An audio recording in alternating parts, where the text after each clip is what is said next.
Hey everybody, how y'all doing? I'm gonna give you guys a recap on the new episode of Shinmai Maou no Testament Basto, which is on episode 3. This episode right here, holy crack-a-lack. I did not even see that one coming at all. I was kind of spoiled a bit with a couple images here and there. I'm not gonna lie, because of the promotional videos, if anything. So if anything else, let's go. Okay, at the beginning, of course, we have to it that this almighty God whatsoever, well, he is from the heavenly realm from what was shown here in this episode and possibly from last week's episode. All I know is it's Onis, whatever his name is, whatever. But after he cuts off Basra's arm and Basra trying to reach for his weapon, the Brynhildr, I believe, the gods all like teasing Basra, says, I actually want to pummel your butt to the ground a little bit more, But for the time being, this is just satisfying enough.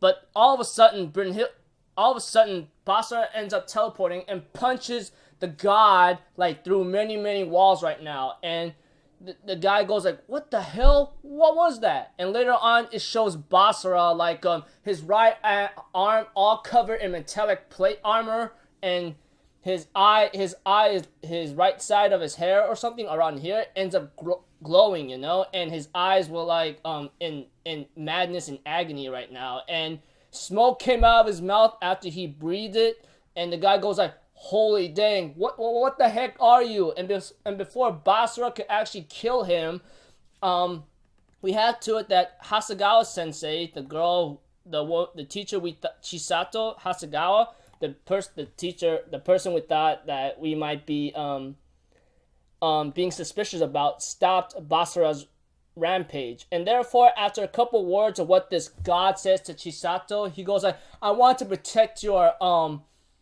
beauty, your everything. And I'm thinking about a god like you don't understand nothing at all. You're just some stupid crackalack that does not understand anything.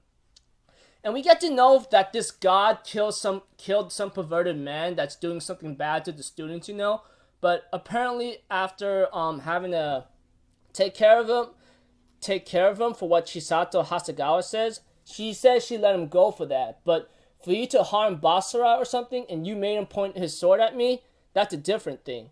And the god tries to kill Basra one more time, but Chisato says, my powers were sealed for me to see Basra, and this person has the blood flowing in him, and that blood is who was that, I'm pretty sure a lot of anime onlys are concerned about that. But Chisato says, my power, the seals on my powers are temporarily lifted if I were to protect this boy.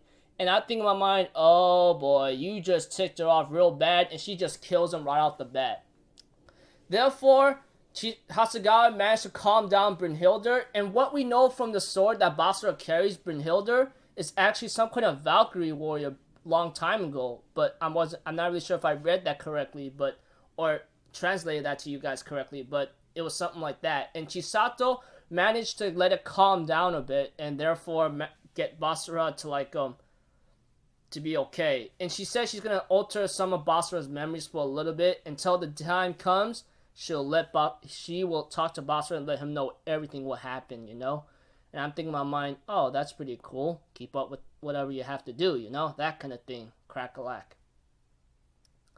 And therefore, Basra, on the other hand, has to relieve Mio, Yuki, and even Kirumi from their curses whatsoever. But speaking of curses, we get to see that Leoheart, I think that's the demon lord whatsoever, that Jin Tojo took him on in the first episode. If you guys watched the first episode, that is. We have to it that he's getting ready for another war, but he has to take care of some things which is giving him problems. But for the time being, he gets information that Mio, Maria, Yuki, and the others are just coming to the demon realm, which makes it easier for Leoheart possibly to get the inherited powers whatsoever. But we get to know that one of Leoheart's commanders or subordinates, the one who fought Jin Tojo, managed to survive, and therefore he's getting ready to lead an assault on the moderate faction or something. And therefore, around the end of the episode, the Mio, Maria were informed to come to the demon realm along with Yuki and Basara and Kurumi, but Mio decides that they'll go anyway since it's not a good time to back down. And I'm thinking in my mind, okay, that's pretty cool. I look forward to that.